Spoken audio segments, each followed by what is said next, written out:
Celtics and Heat tonight in Boston. Game 4. Miami took Game 3 and leads the series 2-1. Tonight, the Celtics are laying 7 points, and the total here is 206. Chris, tell me what you like in this game. Yeah, this is probably a Boston Celtics game where I think they're going to look probably like the best version of themselves in a lot of ways tonight. I can't take them at 7 though. That's a big line against a team in the Miami Heat like we saw in game 3. That's what the Heat do. You know, they just come sometimes kind of sell out those games. They look ice cold. They're like, how is this team even in the playoffs? And then they come in game 3, and that was about as physical of a basketball game as I've ever seen. PJ Tucker just makes a huge difference on that team too, the way he could play defense, but all the players on the Heat really.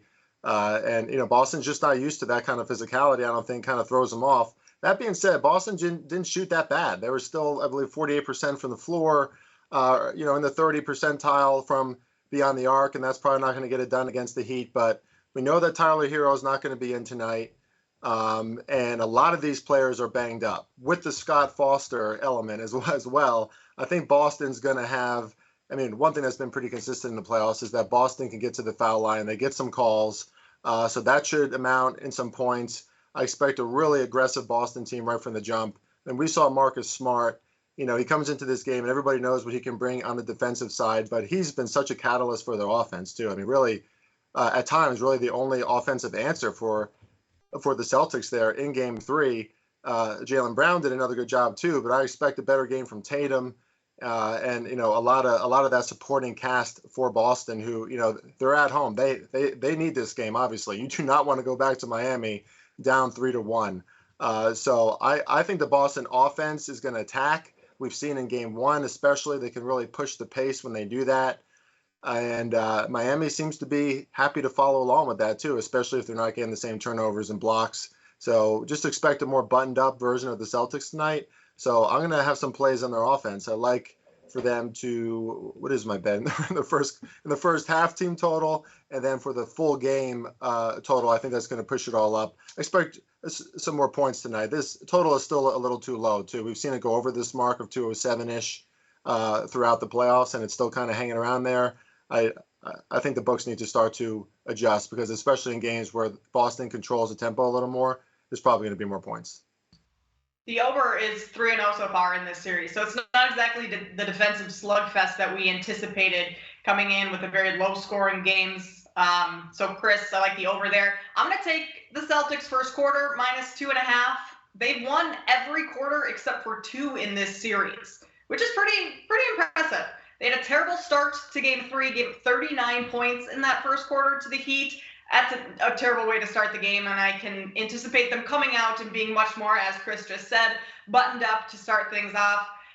They also had 24 turnovers in game 3. That was throughout the entire game, but just once again, we're emphasizing them coming out and being a little bit more crisp, a little bit more ready right from the start. So I'm going to lay the points in the first quarter. Alex, you have bet on the Miami Heat tonight. I have, and I actually started you guys make good points about the pace of this series, and I am surprised at how fast it is. You look at these games, 96, 97, the pace has been in there in a playoffs where we've seen an average closer to 92, 93.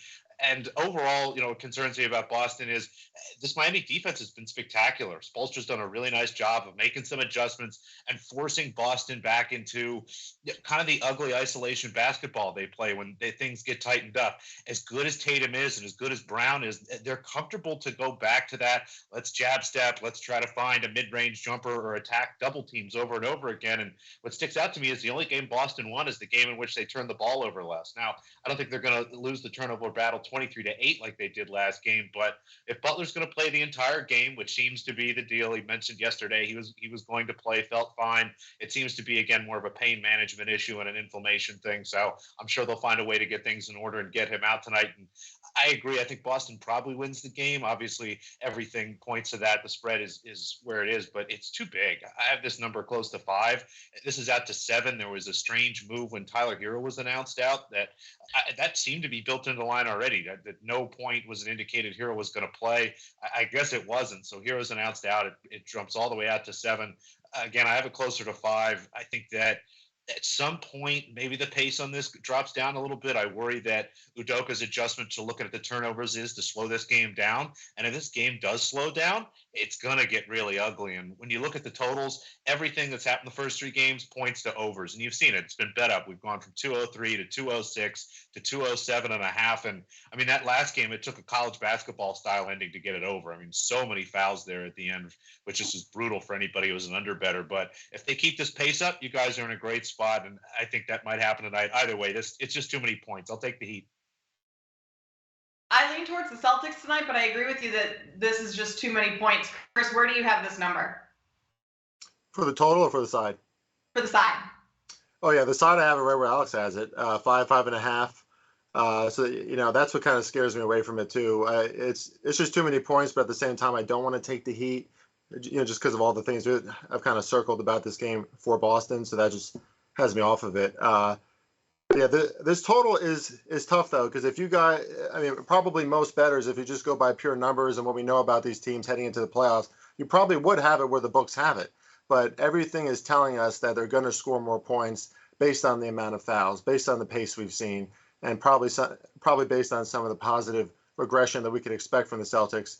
Like Alex noted, they shot 50% from beyond the arc in game 2. I don't know if that's going to happen in this game, but that's kind of how the Celtics do business. They go up and down with their threes. And if they have an off game, then they start to nail them in the game after that. So I expect at least a better mark, and that should push up the points even more. And you guys have both kind of touched on this. The Celtics offense this last game kind of reverted back towards the Celtics offense in the early season when they weren't that great. And that was a lot of what Ime Udoka touched on after game 3, is that the 3 stars of Marcus Smart, Jaylen Brown, and Jason Tatum kind of started playing individually and started to try and get themselves going versus getting the whole team offense going. So maybe that was part of Jason Tatum's struggles in game 3, because he really did not play well at all. What do you think, Alex, that we can expect to see from him coming out after a terrible performance?